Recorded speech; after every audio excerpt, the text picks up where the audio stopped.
John OConnor Power was an Irish Fenian and a Home Rule League and Irish Parliamentary Party politician, and as MP in the House of Commons of the United Kingdom of Great Britain and Ireland represented Mayo from June 1874 to 1885. He practised as a barrister from 1881.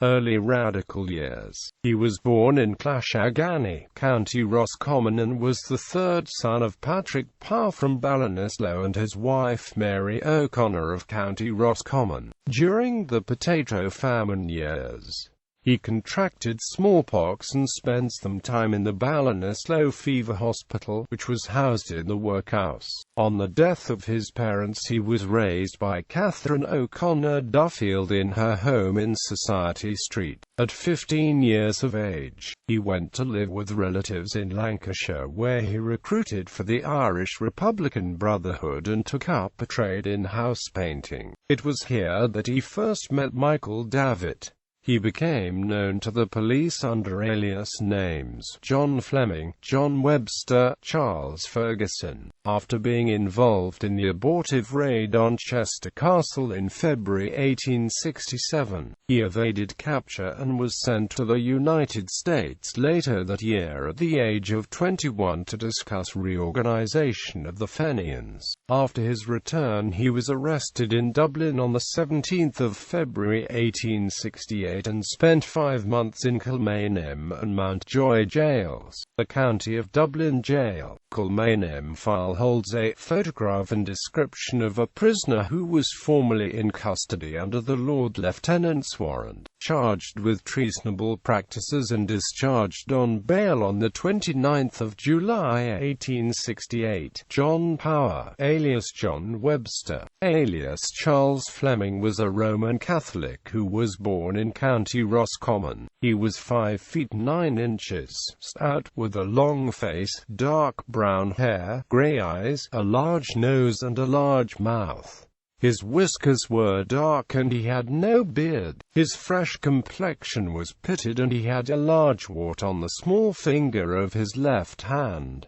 His make was ordinary. He was a newspaper reporter and lived in Lancashire, in Bolton or in Rochdale. He was a member of the Irish Republican Brotherhood Supreme Council and was believed to be involved in gun running, while he remained an active member during his early years in Parliament. As early as 1868 to 69, he had promoted cooperation with constitutional politicians such as George Henry Moore. It was the beginning of the new departure. From January 1871 to 1874 he obtained an education at St. Jarlath's College, Chewham, with his fees and expenses paid by a combination of teaching and lectures in Britain and America. In his final year he was Professor of Humanities in the college.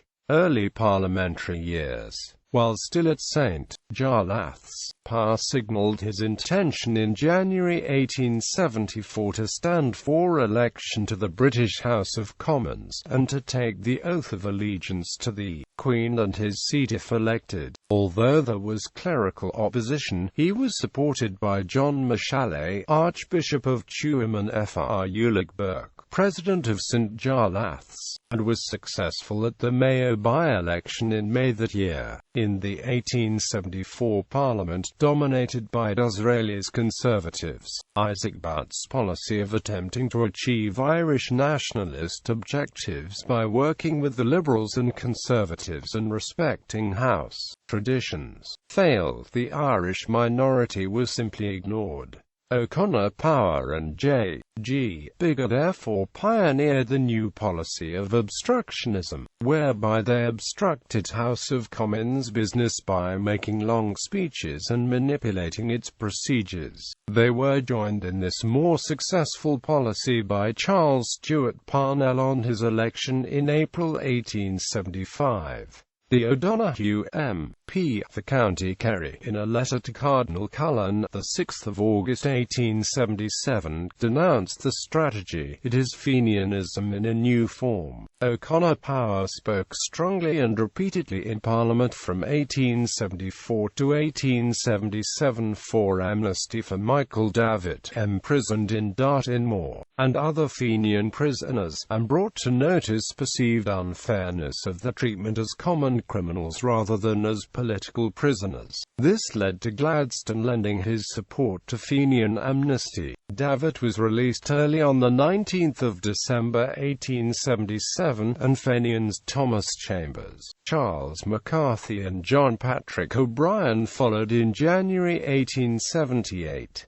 Charles McCarthy collapsed and died in Dublin shortly after his release. The ex-prisoners travelled back to London and, 13 February, visited O'Connor Power in a private room in Parliament House, where they wrote out the statements giving the details of sufferings endured and the treatment to which they had been subjected. He and Davitt therefore had them printed in pamphlet form and circulated. This was published with a selection of O'Connor Power's speeches on amnesty in the House of Commons, in March 1878. In 1876, O'Connor Power and Parnell were sent to the United States by the Home Rule League to congratulate the President Ulysses S. Grant on the American Centennial. At an informal meeting with the President, they asked that Ireland's bid for independence be given recognition. Power presented an address to the House of Representatives, and on 4 March 1877 the House passed a unanimous resolution recognizing the services rendered by Irishmen to the United States, and concluded that the principles of self-government be established as a sacred heritage to all future generations. He also used the American visit to resume contact with nationalist supporters, and is almost certainly the IRB agent referred to as Shields. O'Connor Power is perhaps best known for his work in the radical wing of the Home Rule League in support for tenant farmers' rights, on which he spoke forcefully in Parliament. He was generally considered by the Fenians to have sold out to constitutionalism during his career. Along with J.G. Biggar, he was expelled from the IRB Supreme Council in 1876. The Fenians of the new departure refused to work with him, and it was Parnell who became the man to bridge the gap between the Fenians and constitutionalists. T.D. Sullivan presents an anecdote from 1876 that illustrates the distance that grew between O'Connor Power in his Home Rule days and some of his former radical nationalist colleagues. An immense mass of people assembled in the Free Trade Hall on 16 September 1876 to hear a lecture from Mr. John O'Connor Power, MP, on a non-political subject. The chair was taken by Mr. J.G. Biggar, MP. On rising to introduce the lecturer, he soon discerned that trouble was impending, that there was, so to say, a storm in the offing. An advanced person, a Mr. Flesh of Ramsbottom, came on the platform and informed him that at a meeting of nationalists held on the previous evening, it was decided that the lecture might be allowed to proceed only on the condition that the lecturer should first answer satisfactorily a series of questions which had been drawn up for him. The main purpose of those interrogatories was to ascertain whether he held and was prepared to support the principles of Wolfe Tone, Lord Edward Fitzgerald, and Robert Emmet. The chairman said those questions were not in order, as the lecture was to be on a non-political subject. However, he would leave it to the lecturer to deal with the queries as he thought fit. Mr. O'Connor Power then came to the front and said, amidst much noise, that with regard to the questions that had been read, his view was identical with that of the chairman. He begged leave to point out he could say no more. The platform was rushed. There was a smashing of chairs and tables, a noise of heavy blows, and of fierce exclamations from men engaged in close combat, mingled with the shouts and screams of women, while blood flowed freely from many wounded persons. The subject of Mr. O'Connor Power's intended lecture was Irish wit and humour. O'Connor Power delivered the lecture within a fortnight, in the same hall, and Bigger again presided. This time, the Irish of Manchester and Liverpool, revolutionaries and constitutionalists, banded together to put down any rowdyism should it again arise, but instead of that, O'Connor Power was received with deafening cheers. Again and again repeated, according to a newspaper report. O'Connor Power had an uneasy working relationship with Parnell, who he thought was a respectable mediocrity. T.M. Healy narrates an incident from 1878. I wrote Morris, London, October 78.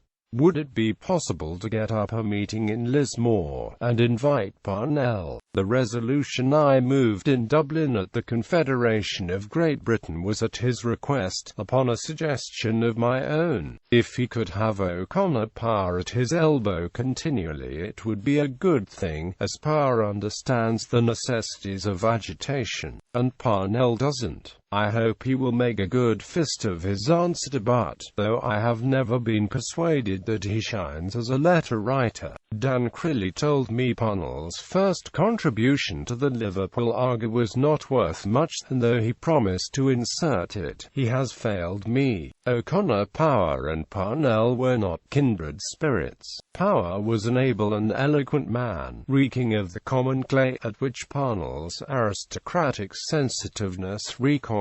Of the differences I hinted to my brother. London, the 24th of November 1878. I met O'Connor Power, and he was unaware, until I told him, that his name was down to propose one of the resolutions in Dublin. He expressed disgust, and said he told the Dublin people he would not go over, and that it was only another piece of the cowardice in being afraid to face but themselves. I was aware of the stories told about Power, but what is the use of repeating them? Parnell has been careful to tell me his views about Power, but I have defended him to them, and think they should make allowance for his poverty and position. Parnell told Power to his face that he was a damned scoundrel, and Power made a coarse reply. Land war. However, O'Connor Power retained credibility with small tenant farmers and addressed the tenant right meeting at Irish Town, County Mayo on the 20th of April 1879, which launched the protest movement that led to the Irish National Land League. He was the only member of Parliament invited to who attended the historic Irish Town meeting. T.M. Healy writes of the Irish Town meeting, Power's presence that gave birth to the Land League and made history. No reporters attended the meeting. Power called on me when he returned to London to give an account of it. From what he said I realized that a new portent had arisen out of a leaden sky. He related that footmen in legions, and horsemen in squadrons, gathered round him to demand reductions of rent. The horsemen, he declared, were organized like cavalry regiments. The police were powerless, and Power foreshadowed that Ireland was on the verge of a movement which would end a dismal chapter. Yet his meeting was unnoted, save by a local weekly, the Connaught Telegraph, owned by James Daly. William O'Brien recounts, the whole countryside had flocked together, as at a word of command, including horsemen enough to form a regiment of cavalry, and Mr. Power, who had sounded all the subterranean depths of Irish disaffection, spoke very solemnly of what was coming. It was the first whisper I heard of the Land League movement, although even the name was not yet invented. After Parnell and Davitt addressed the follow-up meeting at Westport, County Mayo on the 8th of June 1879, they took control of the growing land war. T.M. Healy gives his view of how O'Connor Power was frozen out of the Land League. Stirrings of ambition and resentment may have been ingredients in Parnell's action in joining Davitt and cold-shouldering Power, but what can lessen admiration for the pluck with which he threw himself into a movement which involved him and his relatives in danger and loss? His rents in Wicklow and those of his brothers in Armagh and Carlow were at stake. Towards the close of the session Power wrote me, House of Commons, the 4th of August 1879. My dear Healy, Finnegan told me you would be down tonight, but I have not been so fortunate as to come across you. If you have seen my article in the Fortnightly, I would feel obliged by your noticing it in your letter this week. The cynical Saturday Review noticed it fairly enough, but I have seen no notice of it in any Irish paper. Ever sincerely, J. O'Connor Power. I complied, but owing to his strained relations with Parnell and Biggar, he went to Dublin to examine the position, and wrote me, Davitt met me on Mayo arrival here, a reception unexpected on my part. He is writing an appeal to the Irish at home and abroad for funds to carry on the land agitation, and working hard to abolish the Home Rule League. I am here just in time for Thursday's meeting, when the Home Rule League will be tried for life, and perhaps condemned. Parnell's resolutions evidently tend in that direction. Power's letter was written from the lodgings of Tom Brennan, who 3 months later became secretary to the Land League, when Davitt was made its chief organizer, and Parnell was accredited envoy to the United States. Power, who started the movement, was left festering outside the breastworks, without control or influence in the new organization. In The Irish Land Agitation, published in the 19th Century, December 1879, O'Connor Power writes on the land question, on the cry for land reform and the demands of the Irish National Land League. It may be useful for one connected with the movement to lay before English readers a statement explaining its causes, and presenting for serious consideration its aims and hopes and possible results. The evils of the Irish land system must be urgently addressed and resolved. More than 3 years ago I ventured during a debate in the House of Commons on the Irish land question, to predict that if the proposal then before the House to deprive the landlords of the power of eviction and rack renting, that is to say the proposal in favour of fixity of tenure at fair rents, was not accepted, the Irish people would rise up and protest against the institution of landlordism, root and branch, and demand its abolition. Though originally a friend, Davitt changed his opinion of O'Connor Power, describing him in his Jottings in Solitary of 1881 to 1882 as a renegade to former nationalist principles, unscrupulously ambitious and untrustworthy. When Davitt moved to London he renewed his friendship with O'Connor Power. Michael MacDonagh wrote, O'Connor Power was above the suspicion of interested motives. The 1880 Parliament. He was re-elected for the 2-member Mayo constituency in the 1880 general election, topping the poll. On the 28th of May 1880, O'Connor Power introduced the Compensation for Disturbance Bill in the House of Commons, that being the scheme which yesterday in connection with the Compensation for Disturbance Bill, I pointed out to your lordships was formally introduced in the House of Commons at the instance of the Land League by Mr. O'Connor Power, then one of the members for Mayo, and the principle of which was afterwards adopted by the government of the day and passed, by the second reading of the Compensation for Disturbance Bill through that House. Later years, he registered as a student of the Middle Temple in 1878, 4 years after his election to Parliament in 1874. He qualified in 1881, and spent his later years as a barrister. He was a prominent journalist, writing throughout his life for newspapers and periodicals in Ireland, England and North America. He was a regular contributor to the Manchester Guardian and was a leader writer for the Daily Chronicle and the Speaker. He was prior of the Johnson Club in 1888. With his friends, Barry O'Brien, Charles Russell, Michael MacDonagh and Alfred Perceval Graves, he was an active member of the Irish Literary Society. He lectured on Thomas More and Edmund Burke and presided at a dinner the 12th of January 1897 to mark the centennial birthday of Edmund Burke. 70 nationalists were present. He expressed a strong interest in the Irish language. He stood as a Liberal in Kennington in the 1885 general election, losing to a Conservative candidate, and attempted as a Gladstone Liberal to regain in his old heartland, Mayo West in 1892, losing to an anti-Parnellite nationalist, a radical Liberal. He was an active member of the National Liberal Club and presided over the training of aspirant politicians in practical politics.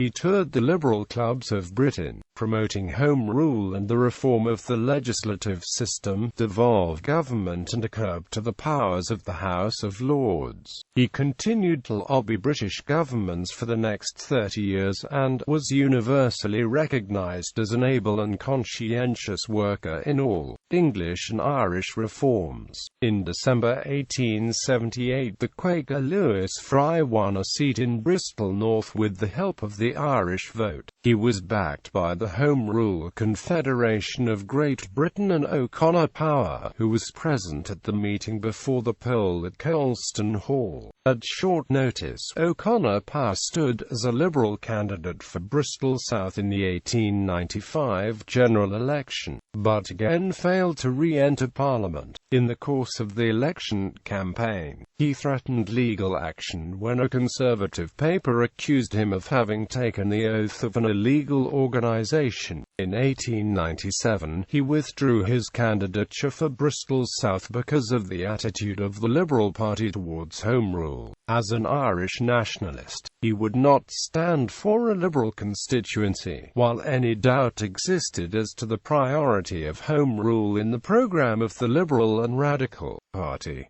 O'Connor Power was a guest of honour at John Dillon's table at the 98th celebration in London on St. Patrick's Day, 1898. There were over 700 nationalists present.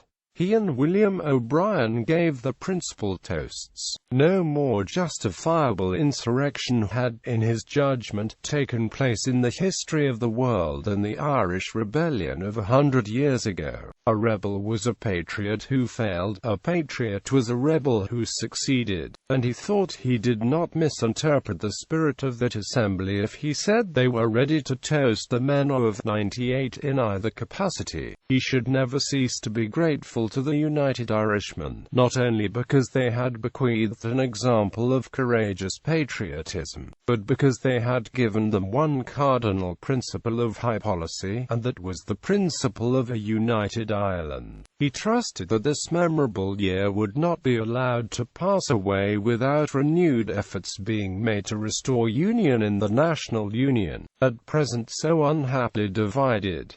In June 1916, O'Connor Power forcefully condemned the suspension of Home Rule. The suspension of the Home Rule Act was advocated in the name of peace and conciliation, and we know the result. This scheme is supported on the same ground and will be followed as surely by similar disillusion and disappointment. I have read speeches of members of Parliament calling upon the young men of Ireland to go to the front because of the Home Rule Act. The brave young fellows rushed to the recruiting offices in tens of thousands, most of whom now sleep their last sleep in the blood-stained fields of Europe. They did not offer up their lives for a mutilated Ireland but for one united from sea to sea, and they did so with the promise of the leaders that national unity would never be given away. I ask his faith not to be kept with the dead. If so, the infamy of the broken Treaty of Limerick will be outdone by the betrayal of today. In September 1893, he married Avis Weiss,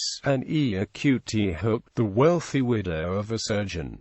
Bernard Charles Malloy M.P., a Middle Temple lawyer and penal reformer, was best man. Avis trained as a nurse at St Bartholomew's and worked for many years in the West London Hospital for the working class. They were married for over 2 decades, and Ava was at his bedside when, after a long illness, he died peacefully at home in Putney, London. Obituary. The death in London of Mr. John O'Connor Power recalls the earlier days of the land agitation, when he figured as MP for Mayo, with Parnell and Biggar in the famous obstruction tactics in Parliament, and was one of those suspended after the great scenes in 1881 arising out of David's arrest. Belonging to a Mayo family, he was born in Roscommon in 1846, and is believed to have been one of the chief organisers of the abortive Fenian raid on Chester Castle in '67.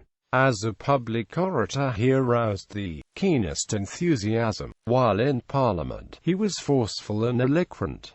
He was one of the speakers at the Irish town meeting when the Land League was launched. In Parliament since 1874, as a supporter of Butt, he was again returned in '80 with Parnell, but the latter, convinced that the policies were growing divergent, elected to sit for Cork City, for which he was also returned. Though there was no open rupture, Power and Parnell drifted further apart, and in 1885 the former dropped out, having previously had notable differences with Messrs. Parnell, Sexton and Healy. Since then, Power twice unsuccessfully stood for English constituencies as a radical.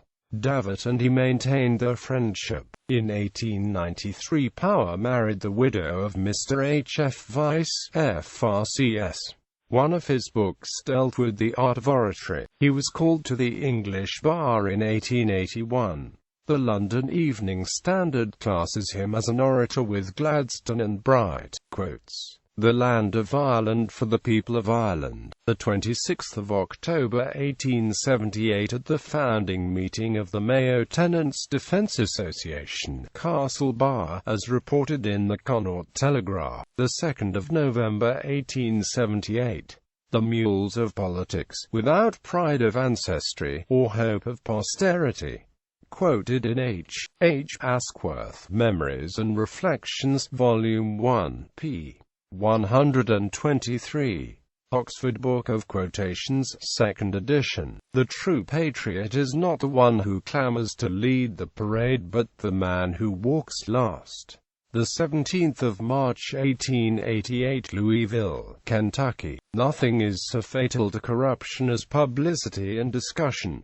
J. O'Connor Power, Edmund Burke and his abiding influence, 1897. The triumph of faction means the defeat of freedom. Freeman's Journal, the 20th of October 1877. Publications. Irish Political Prisoners, Speeches of John O'Connor Power in the House of Commons on the subject of amnesty and AMP-C, and a statement by Mr. Michael Davitt on prison treatment, London. Irish Political Prisoners. Inquiry into the prison treatment and AMP, cause of death of the late Colour Sergeant McCarthy, and letter to Sir James T. Ingham, London. White and AMP, Fawcett.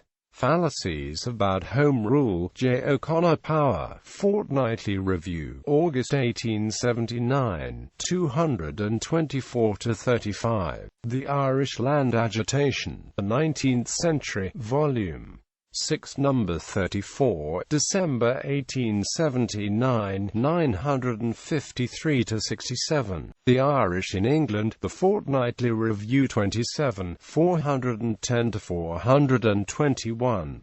Lecture on the Philosophy of Irish History, delivered in the Round Room of the Rotundo, Dublin, Monday 26 April 1880. John O'Connor Power, Edmund Y. Gray, Dublin, Sheridan and AMP, Lincoln. 15 pages. Foreign parliaments, their constitution and modes of procedure. O'Connor Power, MP. Reprinted from the Bath Herald, November 19, 1884.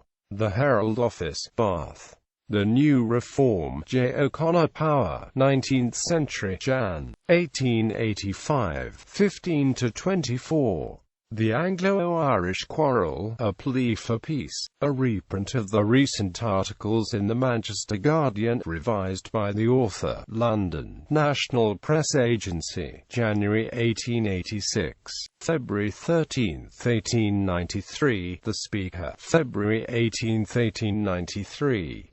Edmund Burke and His Abiding Influence, in the North American Review 165–493, 666–81. The Making of an Orator, with examples from great masterpieces of ancient and modern eloquence, London, Methuen, 1906. The Making of an Orator, Whitefish, Kessinger Publishing, 2007, ISBN 97814437178-9. www. That Irishman. Compost Selected Writings of O'Connor Power.